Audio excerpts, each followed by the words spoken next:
Thank you all for coming out today. This is an honor for me to be able to spend some time with you, to be able to talk to all of our communities throughout the county, and to be able to be a resource for each and every member of our community.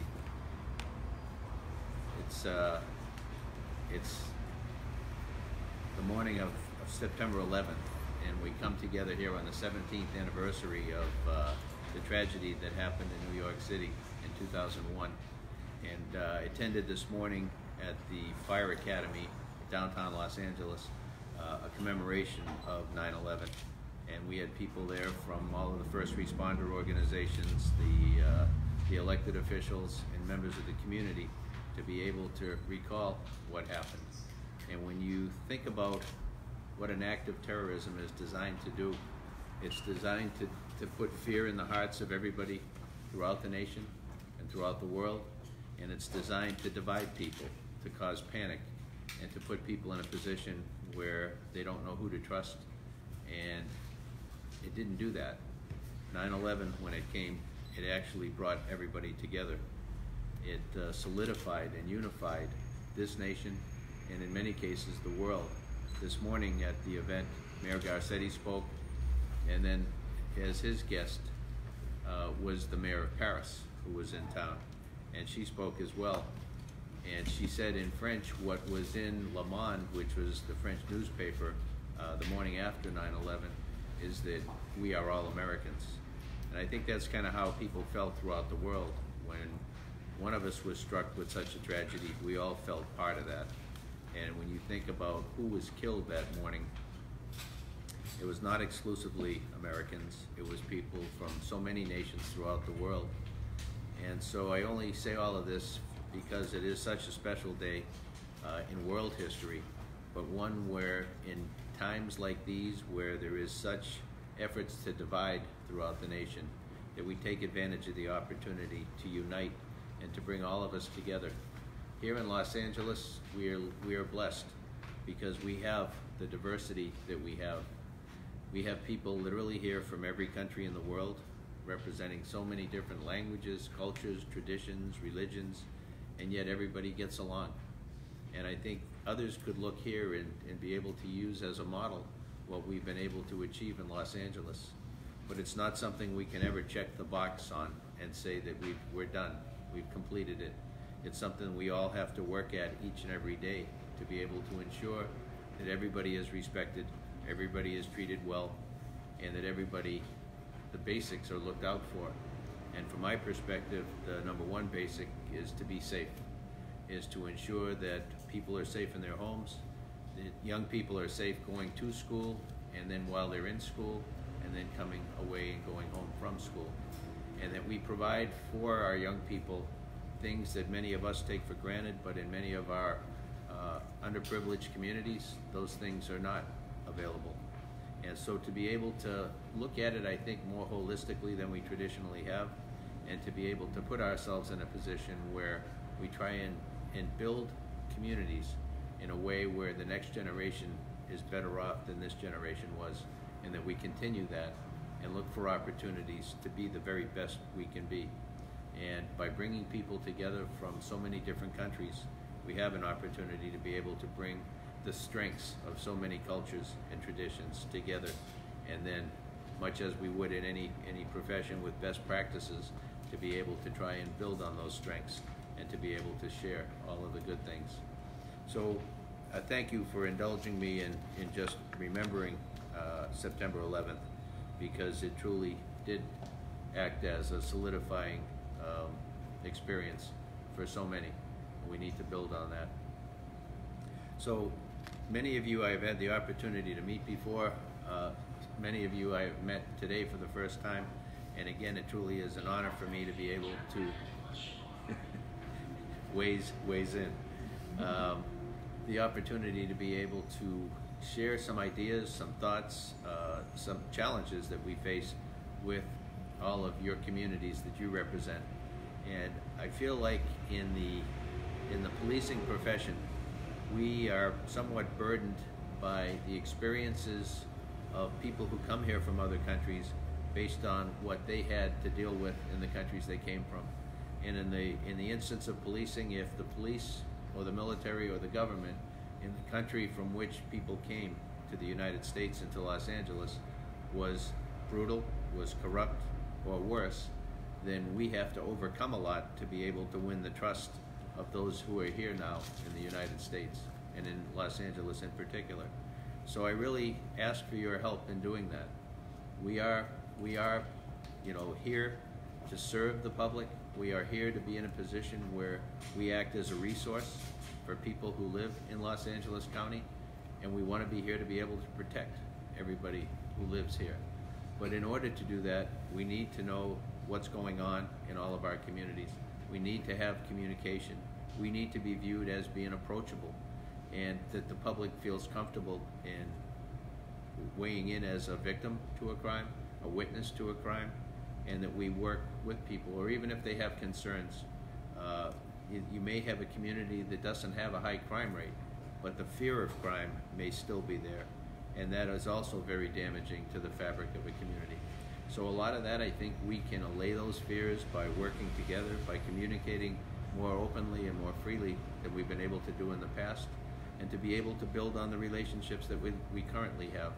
And so what I'd like to do is, with all of you, to establish an ongoing relationship where we come together a couple of times a year or more if we need to, if there are issues that need to be addressed, and to be able to have media availabilities like this where you can ask anything you want. If I can follow up with you if I don't have the answers today, to be able to get them for you and get back with you, but really to have kind of an informal session where we talk about the issues of the day. I'll be open about the challenges that we face and maybe what thoughts you may have on how best to address some of those challenges. I'll also set for you the kind of a little background on where we are today in the Sheriff's Department. As most of you know, that 4 years ago when I was elected to this job, we had just experienced the worst scandal probably in the history of the Sheriff's Department, with 20 of our employees federally indicted, many of those later convicted of crimes, including the sheriff and the undersheriff. And so we're in a position where trust was a major issue, that we needed to restore the public's trust in our organization and in our profession. And we needed to be able to do so as well with our partners in the law enforcement profession, to be able to ensure them that we were doing things right, we're doing things respectfully and constitutionally, and to be able to put those relationships back together, and then to be able to work our way towards being viewed as one of the premier law enforcement agencies in the nation. And I look back on 4 years now, and I feel like we have accomplished, in large part, those goals that we laid out. We have restored the trust of the public that we're privileged to serve. That's a work in progress, like it always will be. In the eyes of those that we work with in the law enforcement profession, they view us as one of the top agencies in the nation. We're the largest sheriff's department in the nation and the second largest municipal police operation next to New York City. They have more people than we do. On any given day, we have 18,000 employees, and in custody in our jail facility, we have 17,000 inmates. So it's a big operation. When I compare us with the LAPD, where I spent 29 years before going to the Long Beach Police Department as their chief, I spent 5 years there, and then was elected sheriff 4 years ago. When I compare the LA County Sheriff's Department with the LAPD, our good partners, I think you'd be surprised just at how lean an organization we are. When you look across this country, New York, Chicago, Philadelphia, Boston, they all have about 4 to 4.5 officers per 1,000 population, just as a point of reference. LAPD has about 2.5. When you look at the Sheriff's Department, we have about the same number of sworn employees, deputies, as they do officers, but we have a bigger job, a different job in the scale. And so we do what LAPD does directly for 4 million people, as they do, but indirectly throughout the county, we serve over 10 million people. We do so again with that same number of sworn. We have an additional 9,000 professional staff as well. But in addition to the routine policing duties that you think of in a big city police department would do, we also then are responsible for the jails, the courts, the colleges, the hospitals, the parks, search and rescue, and a third of the MTA. So we stretch those resources we have out over all of those specialties, each of which, or most of which, are the largest of their kind in the nation. So from a taxpayer standpoint, the LA County Sheriff's Department is a public safety bargain in that we're able to do so many things with so few people. But it does come at a cost, and that cost is we don't have as many people as we would like to have to be able to support each other, to be there for backup. When you see an LASD black and white, there's generally one deputy in it, as opposed to two officers in an LAPD black and white. And so we do what we can with what we have, and the return on investment is actually very good. So we're very proud of what we're able to get done, but again, we need the full support of the public we serve in order to be as effective as we can be. In our jail population, and again, 17,000 people on any given day, 31% of that population are dealing with serious mental health issues. And so we run, in addition to the jail, we run the largest mental health operation in the nation. And we weren't designed to do that at all. And so that is a big challenge for us. And that number of people in custody who meet the criteria for being seriously mentally disabled is increasing at the rate of about 10% per year. And so very alarming. We need to all be advocates for community-based mental health care and support, that we have facilities around the county that can facilitate the needs of those who are so vulnerable. Those currently are not in place. And so every chance I get to talk about this issue, I try and do that. And again, as you know, the challenges there are that, while I think most people would agree that it's certainly better to have community-based mental health facilities than it is to have people incarcerated who acted out on their illness. When we try and place these locations, these facilities, there's a pushback because people don't want to live next to a facility like this. And so as we move forward, we need to work together to find locations that work as well as they can for the communities that they will be located in. And again, I look for the community's help as best we can on that. You've probably heard a lot of talk about some of the legislative mandates that we have, all well-intentioned. AB 109, realignment, Prop 47, Prop 57. These were all designed to reduce the number of people in the state prison system. And they have done that fairly well. But they have done it with unintended consequences that all of the members of our communities have to deal with on a daily basis. AB 109 realignment shifted the burden from the state prison system to the county jail system. And what that means to us, it sounds like inside baseball, what it means to us is it has changed the population of our jails from one that was previously people who were in there for pre-trial, or if they were sentenced for up to a year, generally for a low-grade felony or a high-grade misdemeanor. So that was a certain type of inmate. Today we have very few misdemeanors in our custody, and we have a much more violent, a much more complex, and a much more medically fragile population in our jail system today. And instead of being sentenced for up to a year, I have right around 500 people who have been sentenced to 5 years or more, and one person sentenced for 42 years. The county jail was not designed to house people for that long a period of time, and it was not designed to house people who were dealing with serious mental health issues. So we have a lot of work to do in that regard, and again, I look to the help of all of you and to our community members to be able to try and move us to a different place 5 years, 10 years from now than we are today. I mentioned the mentally ill population increasing at a rate of about 10% per year. The sad part is that's something that we are doing to ourselves as a society, because much of that is driven by the use of methamphetamine. That people are taking drugs that are damaging their brain and their future, and they will be, in many cases, cycling in and out of custody for many, many years to come. And that's something that through an educational process, hopefully we can educate parents, we can educate young people that they're better off served not going down that road at all. And again, a major challenge certainly for all of us, and a tremendous concern for parents across the nation. Prop 47 I mentioned, it was designed to treat people for drug abuse, to get them into treatment rather than incarcerating them. The reality that we face with that is that it made a misdemeanor instead of a felony out of possession of any drug and theft up to $950. While it sounds like those are relatively low-level crimes, why would we be incarcerating people for those things?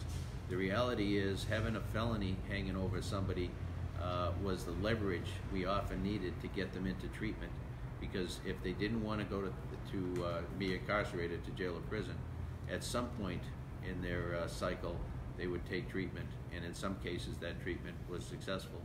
We no longer have that leverage to be able to get them into treatment, and if you were to talk to somebody who's dealing with those issues, they would tell you that a valuable tool was taken away in trying to be able to get them back on track.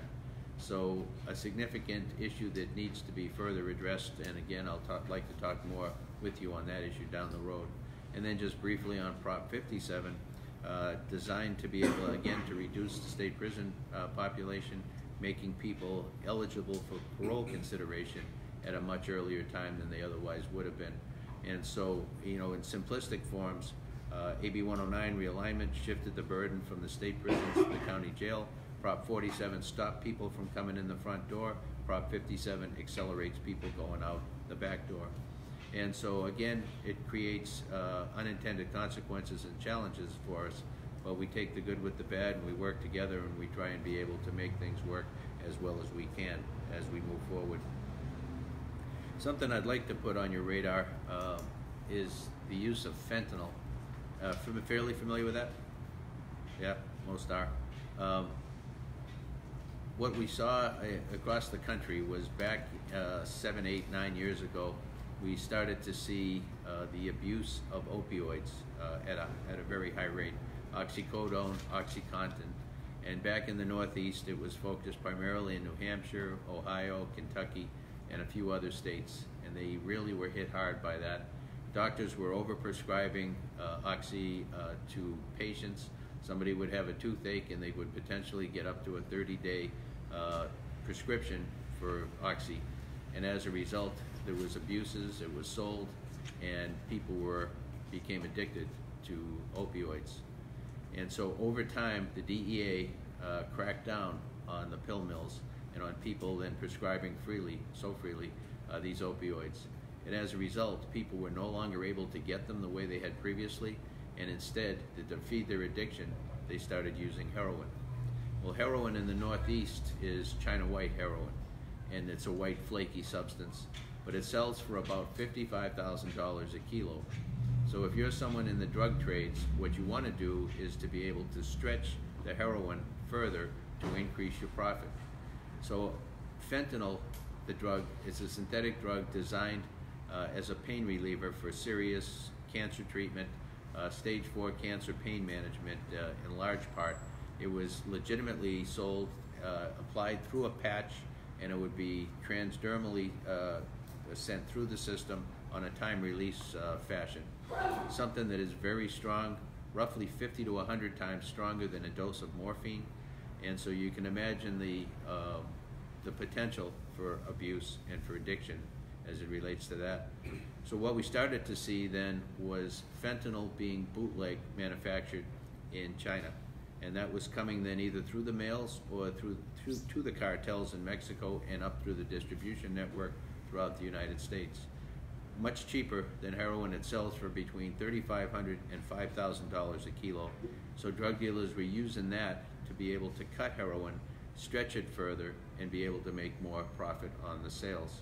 And as a result, we started to see an increase in deaths across America.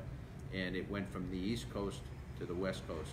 And we're starting to see that now much more pronounced here in Southern California. And so we have issued to our deputies throughout the organization Narcan, or naloxone, which is an antidote to an opioid overdose. And we have had tremendous success in doing that. And so when somebody goes down and they are potentially an overdose victim, we apply through the sinus cavity a nasal spray, which oftentimes revives the individual from the overdose. So we continue to look for ways to be able to be helpful to those that we serve, but we continue as a profession to take on additional responsibilities. And I go back to what people believe is the core police functions, and on top of that, we'll take on youth programs, because we see what happens if we don't. We take on counterterrorism, which is in many people's minds a federal responsibility, but as we know, terrorism, like any other crime, is local. So we deal with that very aggressively. And now in getting into the medical business, if you will, with the application of Narcan for those who OD, because we realize if we don't and we have deputies on scene and we wait for paramedics, it might be too late for that individual. So we want to be there and in a position to do what we can. That is something that I think you'll hear a lot more about. Last year, we saw 72,000 people die in the United States due to overdoses. Most of those were from opioids, and most of those were fentanyl. And so we are in a place where, as much as we can do to be able to educate parents and educate young people about the risks that are out there, and particularly as it relates to this drug, which is not only harmful, but potentially very deadly, not only for somebody who intentionally uses it, but for the potential for it to be included in other drugs, which we're seeing here in Southern California, and then the use of it to be able to satisfy an addiction as well could be very deadly. So as we move forward, to be able to share those types of pieces of information with you, I think would be very helpful, certainly to us, but I think also to members of our communities that we serve also. Excuse me one second.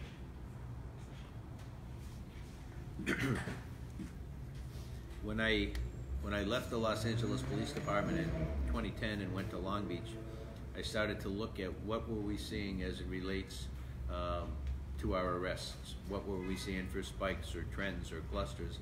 And one of the things I noticed was that we were seeing young females being arrested for prostitution at an alarming rate, and amazingly young. And so we looked into this more deeply, and what we found were that many of these young girls, and I say girls because the average age of a young person to become involved in sex trafficking is between 12 and 14 years of age. And so we started to look at this differently, and rather than treating them as suspects and arresting them for prostitution, we treated them appropriately as victims and sought to get them help and get them back on track and in school. And Long Beach PD then became a model for the state on what could be done with a relatively small unit, and to treat things differently, approach them differently, and have a different outcome. So when I went to the Sheriff's Department, I looked again to see what were we doing as it related to that topic, and we weren't really on the board in that regard. So we set up a unit in November of 2015 to focus on human trafficking. And with limited resources, we needed to be able to triage that problem. So we focused also on juveniles and the most vulnerable people in our population. And since that time, we have rescued over 260 young people and gotten them the help that they need, got them back into school, got them psychological help, wraparound services to be able to hopefully set them on a different track than they had been on. Our approach was threefold. Number one, to rescue the young person, get them out of the life. Number two, to go after the pimp and the trafficker with all of the resources that we have to create a disincentive for anybody else who's looking to do that, and to be able to ensure that those individuals are held accountable for literally enslaving someone else. And third, to go after the demand side, the so-called Johns, those that are on the internet looking for an 11-year-old girl to violate and exploit, and to hold them accountable for their crimes as well, so that it's no longer anonymous. It is something that most people in our communities, I think, when you mention sex trafficking, first of all, they don't want to talk about it. It's distasteful. Well, it is, but it's tragic. And if we don't talk about it, we're not going to be able to fix it. So we're working on an education campaign to be able to try and educate the public as to what to look for. That if they see an RV parked at the end of the block with men coming and going all hours of the day and night, they're either buying drugs or sex. So call us, get us out there, and let us look into it. Same with a vacant house next door, or a motel or a hotel. There's a lot of things going on that if we knew about them, we could probably save a life or two in the process. And so our goal is to be able to educate the public. Every crime needs a location to happen, and we want to be able to address that as well as we can. And so I move forward, and I'm willing, happy to talk about anything you want to talk about, but I'd like to make a pitch, if I could, for our number one priority is recruitment. We're in a difficult time for the past decade across America in trying to be able to get the best and the most qualified people to come into the profession of policing. It has been a tough decade, but the need is there. We need to build for the future, and I look at my own career and I look at the potential out there for a young person to be able to have something that will be rewarding in ways that money can't take care of, but also to be able to set them up for a good life, a good retirement, and the ability at the end of the day to look back on the day and realize that they were able to help somebody maybe on the worst day of their life. And so I look at the opportunity through all of you to be able to share our message that policing is an honorable profession in the United States, maybe the most honorable for somebody who's willing to step between danger and the public that we serve, somebody that they've never met and don't know, but they're willing to do it because it's the right thing to do. And again, I know that we deal with the baggage that many have from coming from other nations around the world, but my hope is that we'll be able to open the door to be able to show what we're doing and who we are and what we're all about, and be able to bring some people from all of the communities that you represent and serve to the table and look at us as a viable profession, and one that I think would be very rewarding for those who are interested and who fit that that profile. So we'll work with you as best we can as we move forward to try and extend those opportunities to members of all of our communities throughout the county, and I thank you for that opportunity. When I look at our report card and try and see where are we today, in all of the indicators as to coming out of what I mentioned when I began this talk, the scandal of the past, we are now in a position where I look at the indicators of success and we're in a relatively good position. Our deputy-involved shootings are down from where they were in the past. Our lawsuits are trending down. Our use of force in the jails is way down, significant use of force in particular. In a recent debriefing with the monitor team who worked for a federal judge overseeing the jails, what they said was, in the past 4 years, we have seen a sea change in the jail environment and how inmates are being treated. And I was very thankful to hear that. And then I walk through the jails and I get to talk with inmates. And I've had inmates come up to me time and time again, and they say, you know what, thank you. I've been in and out of this jail for most of my adult life, and it's way different than it used to be. Today I get treated with respect, and I can know what to expect as we move forward. Our job is not to punish. Our job is to hold people accountable and to, when they're in our care, to provide for that care. And so we're in a position where we have come a long way. Crime is trending down. Our counterterrorism capability is a robust one we're very proud of. Our youth programs are doing very well. And again, something I'd like to make a pitch for is that I'm often questioned, why do you talk so much about early childhood literacy, early childhood education, and the importance of that? You're not an educator, you're a cop. And I agree with them, that's true. But I also see the results that if we don't deal with those issues on the front end, that we will be dealing with them for many, many years to come. And from the time we're born until the 3rd grade, we learn to read. From the 3rd grade on, for the rest of our lives, we read to learn. And if we didn't get the first part down, we're not going to be successful in the rest of our time in school. So I look at the 3rd grade as the critical tipping point, because during that time, kids are 8, 9, 10 years old in some cases. That's when we start to see kids who are not doing well in school look for attention elsewhere. And that's when we start to see kids get involved in alcohol, in drugs, in gangs. And so if we can focus on the front end and be able to provide activities for kids and reward them for good, good study habits, then I think we put kids on a path to success.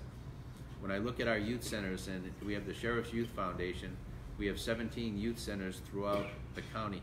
Those centers provide a safe place for kids to go after school. They sit down, they do their homework, they get help if they need it, and they get mentored. And once they're finished doing their homework, then they are able to become involved in activities and sports that are also available there. It is a game changer for kids that have otherwise nowhere to go. They go home, and if they go in the house and they're locked in the house, if they're in a gang neighborhood, worried about going outside, or if they don't stay inside, then they're subjected to what goes on the streets and potentially becoming in gangs and violent crime. And so we want to be able to continue what we can offer young people with regard to the youth programs. It truly is a game changer. We need to have it in every community that we can throughout the county. And just a quick piece on, we recently had a Forbes magazine article that laid out the top 500 employers in the United States for big companies. And we did not solicit this, we did not apply for it. We were very pleasantly surprised to be named to the top 500 employers, the LA County Sheriff's Department, and it was something that we were the only police agency on that list. But again, as part of my recruiting pitch, it is a great place to work and validated by somebody that looked at it objectively with their own criteria and came to the finding that they did. And so it is a tough profession. It's one where nobody ever calls us to tell us they're having a good day. They call us during the worst time of their life. They want somebody to be able to come out and help them with whatever their issue is, and we do that, call after call after call. And you know, we need the help of our communities to be able to do that as well as it can be done. And so I ask for your help. I thank you for your partnership, and I look forward to working with you in the months and years ahead. I think there's an opportunity to be able to collaborate on things with through the media, but with the members of the community throughout the county who represent the rich diversity that we bring to this county. So let me open it up. Any thoughts, any questions, any suggestions you might have? I'd love that. I guess one question, I know a lot of the communities here probably face that issue, is the and you did not get to talk about it yet, is the immigration issue. Sure. And could you clarify what the Sheriff's Department role is, Yeah. What's your take on it, and I guess how the sanctuary bill kind of affects the way you guys operate? Thank you for that question. It's a very emotional, it's a very tough issue, certainly in an immigrant-rich community. I'm the son of immigrants myself. My parents came to this country a year before I was born from Ireland. And so, you know, growing up where I did back in Boston, it was, you know, I'm sensitive to what happens and the challenges that people face. And so I bring that with me in everything I do. And in looking at when we saw Senate Bill 54, which later became the Sanctuary State Bill, when that first came out, it was extremely rigid, and it did not allow local police to work with federal partners on anything that touched even tangentially on immigration. And when I looked at that and I thought, what does that mean to us? It would have had a detrimental impact to us, particularly on the counterterrorism front, on the sex trafficking front. And when you look at ICE, ICE is Immigration and Customs Enforcement. And here we have the Port of LA and Long Beach, the largest port in America, with 44% of all the goods that come into America coming through that port. LAX, one of the busiest airports in the nation and the world, that Customs plays a significant role in helping to keep us safe by screening what comes into our environment. So we need to have relationships where we work with all of our partners, but we need to do it in a way that's respectful to all of the people that we serve as well. So we were able over time to be able to help reshape that bill into what ultimately became the Sanctuary State law. And in doing so, our hope was that we could focus on those in custody who were convicted, not those in their pretrial, but those who were convicted, and then those who were convicted only of certain serious and violent crimes, so that ICE would not have the ability, like they used to come in and to wander around and talk to anybody they wanted to. They no longer can do that. The LA Sheriff's Department used to have a program with ICE called 287G, which deputized as ICE agents some of our employees. When I got on board, we no longer have that. And then identifying for ICE people in custody who were either victims or witnesses or involved some way in the system, we no longer do that. We don't, since I came in. We also do not ask anybody what their immigration status is. We are not immigration agents. We don't want to be involved in that enforcement. We need to be approachable by all of our communities and win the trust of all of our communities, that in their time of need, we are there for them. So we've worked very hard to be able to do that. So currently, ICE has access to the jails, but only for those individuals who are in there convicted of serious or violent crimes, and that's a very limited number. When you look at last year's numbers, or 2017 numbers, 1.05% of the people we released from custody were turned over to ICE. So the numbers are, are relatively small in that regard, but the individuals who are potentially violent or involved in serious crime that we think may well go out and be back in the communities from which they came, re-victimizing people over and over again. And when I looked at the numbers most recently for this year, we're trending down from last year, and we were at 0.65% of those that we were released were investigated by ICE. And so, to put it in context, it's a relatively small number, but again, we have an arrangement that is consistent with state law, that we worked with Governor Brown and his staff on what ultimately became the sanctuary state law. It basically reflected what we were doing here in Los Angeles County. And so I was proud of the work that we were able to do that, and the goal was to balance public safety with public trust. We need the trust of all of our communities, our immigrant communities in particular, in order for us to be effective, but we also need to be able to have the tools to look out for public safety, so those who would prey on the community do not end up back in the community to repeat their crimes. And so it is a work in progress, if you will. I anticipate that as we move forward, there could be additional modifications to that, but we'll continue to work with our elected officials to be able to come up with the best solution for public safety interests throughout the state. Thank you. Thank you.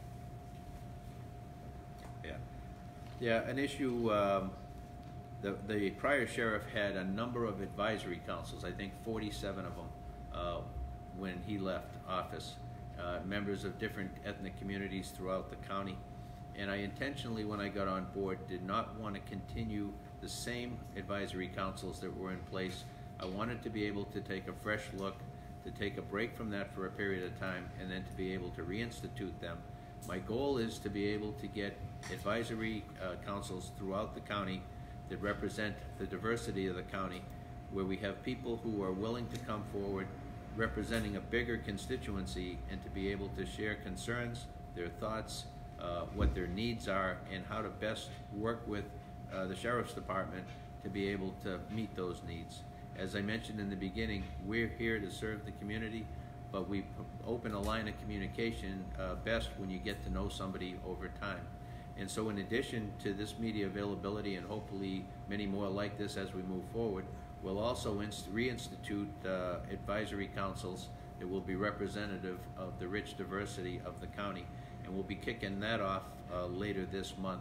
So I'm excited about the future, the relationships that will be rebuilt, the opportunity to be able to take to a new level what can make us all much more effective and the community much more informed and feeling a part of the public safety solution. That's truly our goal. Sorry, Yeah. what's your strength compared to the Lieutenant Alex? What is my what? Your strength? My strengths Yeah, compared to my competitor. yeah. Thank you. Well, I've been in 3 police organizations now over the last 37 years. I started at the academy for the Los Angeles Police Department, spent 29 years there, and rose to the rank of number 2 in the organization. I left the LAPD and went to the Long Beach Police Department as chief, and spent almost 5 years there until I ran for sheriff, and now have been sheriff for the past 4 years. I'm very proud of what I've been able to accomplish in my career, and look forward to being able to continue that. When I look at my opponent's experience, he rose to the rank before he retired of lieutenant, and his last position was overseeing a portion of the day at Pico Rivera Station, where he oversaw the actions of up to 18 people. And we have an organization of 18,000 people. And while his was an important job, it's a very different job than the job as sheriff. There are 6 levels between lieutenant and sheriff. And I look back when I was a lieutenant, 25 years ago I made lieutenant. And in the time since then, I have learned so much and become a better sheriff for the experiences that I've had over those 25 years in the roles that are, that follow lieutenant, captain, commander, deputy chief, assistant chief in the LAPD, and then the ability to be chief, to run a budget. He's never run a budget. We have a $3.3 billion budget responsible for taking care of so many different needs. So to come in without the experiences that I've had, the experiences that I believe are critical to being successful, this is not a job where you can come in and learn on the job. There's too much at stake. The safety, health and safety of 10 million plus people in Los Angeles County. We're the focus of what's going on in the law enforcement community throughout the world. So it's not a place to come in and learn how to do the job. You need to come in, be ready to roll, and have the experiences that I've been blessed to have for so many years. I think that if he were to get the position, it would be a disservice to himself, to the department, and the community, more importantly, that we serve. Experience matters, and I think if you were to take resumes and compare the two, then you would see a pretty striking difference. Do you know the percentage of Asian American Pacific Islander officers? I just looked at that the other day. I think it's in the neighborhood of 7% now, and I would like it to be much higher. And so as we move forward, my hope is to be able to reach out through all of you, reach out through our communities, and to be able to bring into the academy and into the organization a much greater diversity of the Asian community than we currently have. And I look at the opportunities that we have, and a lot of people think of the Sheriff's Department and they think that the only job really is deputy sheriff, when in fact we have over 400 different classifications of jobs. We have, as I mentioned, about 9,500 deputy sheriffs or sworn side, but we also have 9,000 people who work in a variety of different professional fields, from think about anything we do, from the crime lab and all of the positions that go along with that, to all of the staffing, administrative staffing, financial staffing, and on, logistical staffing. We're a big organization with a lot happening, and there are a lot of people who are experts in their own fields as part of that organization, and tremendous opportunities for employment and for a great career for those that are interested. Thank you. Can you talk about the crimes that affect Asian Americans the most here in LA? Yeah. And that's something that I'd like to be able to talk about on an ongoing basis, because as soon as we address one crime type, those that are looking to prey on people adapt and start doing something different. But certainly on the cyber front, a major concern, particularly for people who are challenged as it relates to the language, people who are taken advantage of because of their youth, because of being elderly. That is something that we see all too frequently. Fraud cases, and cases where people trick people into doing something that they otherwise wouldn't, giving up information, identity theft, along the whole cyber realm. It's new to everybody, and there's an opportunity for people to be taken advantage of unless we educate them as to what to look for. And so we have work to do in that regard. As far as burglaries and robberies and those kind of things, we've seen the knock-knock burglars. You've heard about those, where people, and we've seen numbers of people we've arrested from the South Los Angeles gangs in particular, who will rent high-end vehicles and drive them through neighborhoods in the San Gabriel Valley, the San Fernando Valley, and other places in more affluent neighborhoods, looking for opportunities to break into someone's home.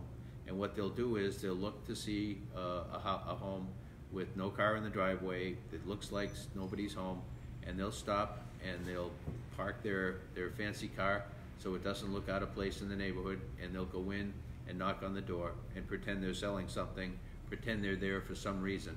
And if someone answers, then they go away. If no one answers, they'll come back in 15 minutes, knock on the door again, and if again nobody's home, then they'll go around the back of the house and generally break in through a sliding glass window or a regular window, make entry into the house, grab as much as they can in a short period of time, and then back out, and they're gone.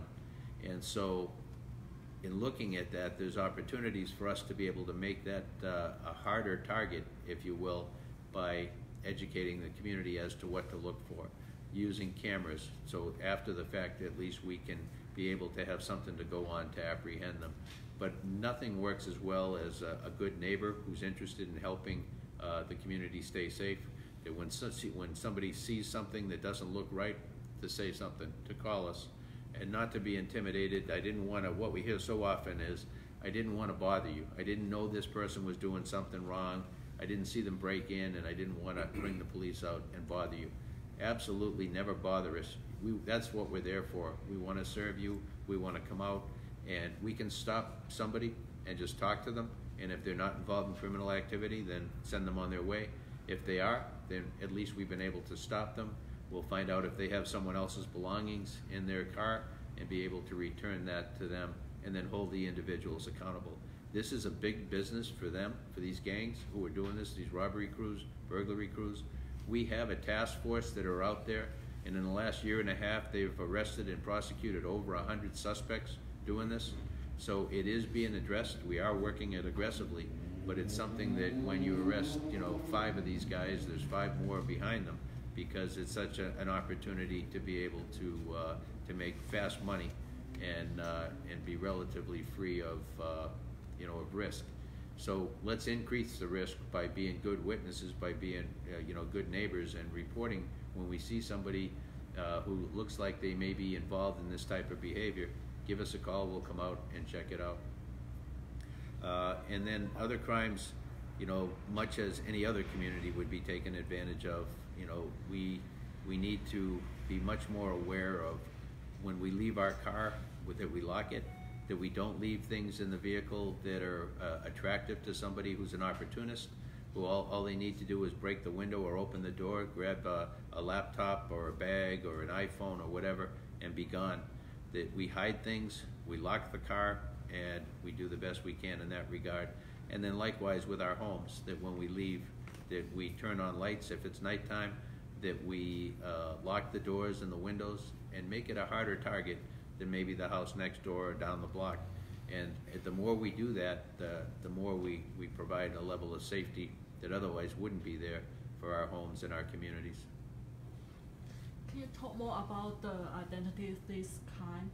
Identity theft? Yes. Yeah, the sad part about identity theft is much of it is done over the internet. We need to be careful about what we put on the internet, and particularly for our kids. They're on Facebook, they're on Instagram, they're on all of these different social media platforms, and they're showing off things they have. They're showing off their location, where they are. And there are people who can exploit that and be able to locate, by GPS, where they're located, where their school is, where their home is, and if they want to do some bad things, then they have the opportunity to know where to go. We are often much too free about sharing information, that if we thought about it, we'd say, well, nobody really needs to know that. You can still use these social media platforms without giving up so much information that someone else could use then potentially against us. And again, that goes to educating the community and parents talking to their kids about how to be safe online and on social media. So how would you do in the hate crime? Hate crimes is something we take very, very seriously. I have been the chair of the Law Enforcement Advisory Committee for the Anti-Defamation League for the last probably 15 years. We meet quarterly, and we bring in police officials from around Southern California to talk about trends or patterns that we're seeing in this regard. We also then use those relationships throughout the year to be able to spot hate crimes that are happening in various areas throughout Southern California, so that if the same individuals are involved, that we have the opportunity to be able to find them and then hold them accountable. to be able to know what their marks are, their graffiti, what they're doing, what their intentions are, and to be able then to let them know very clearly that they're not going to get away with what they're doing in that regard. And so we have worked hard on that. We will continue to work hard, and when we become aware of a hate incident or a hate crime, we take it very seriously, working with our prosecuting partners as well as other agencies, federal, state, and local, to address these issues. Do you see there are more hate crime related to social media and online platform? You know, social media gives a vehicle to people for good, and it gives a vehicle for people to do bad. And we're seeing people use it for bad. We're seeing, you know, just you think about when we were kids, if somebody bullied us, then you wouldn't want to go to school. You'd try and avoid the bully, and you'd pretend you were sick or something to avoid that. And you think about a young person today that is being bullied, cyber-bullied, where it's online, they can't escape. And 24/7, they are being bullied, and their friends are aware of what's going on. And so what we're seeing is a much more serious response, where kids are trying to self-medicate. They get involved in alcohol and drugs, and too often suicide, because they don't think they can get away from this. And to us, we may look at it and say, yeah, just don't pay attention to it. But for them, it's everything. And they think the whole world knows about what's going on, and we see tragic outcomes all too often. So will you have a task force to target the hate crime? We do. We have a hate crime coordinator, but we don't focus it on one small task force. We have 23 stations, and it's being addressed in all of those stations as it comes up, as well as specialized detectives depending on the type of crime that we have. And again, I mentioned the real strength we have is the network we have with other police agencies, federal, state, and local, and they're all engaged in the enforcement of hate crimes and prosecution of hate crimes.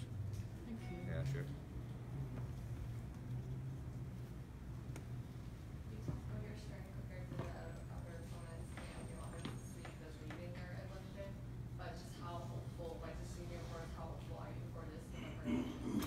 How hopeful am I? Yeah, I'm very hopeful. I'm working very hard. I take nothing for granted. My hope is that I'll have an opportunity to be able to showcase what we've achieved in the last 4 years, to be able to show what continues that needs to be done. My fear is that somebody comes in that doesn't know what's been done, that doesn't have an eye toward reform, that doesn't have an eye toward transparency, and doesn't appreciate how far we've come in 4 years, and wants to say this is what I would do, or this is, or you know, that is what I would do. It's easy to say what you would do, but what have you done? And I look at the opponent I have in this case, and he has not been he's attacked me, but he doesn't cite any successes he's had, and he's been in the organization for 32 years. But what's he done in those 32 years? And so, in addition to the experience difference between the two of us, I would ask him to show what your accomplishments have been, and I haven't seen anything as yet on that front.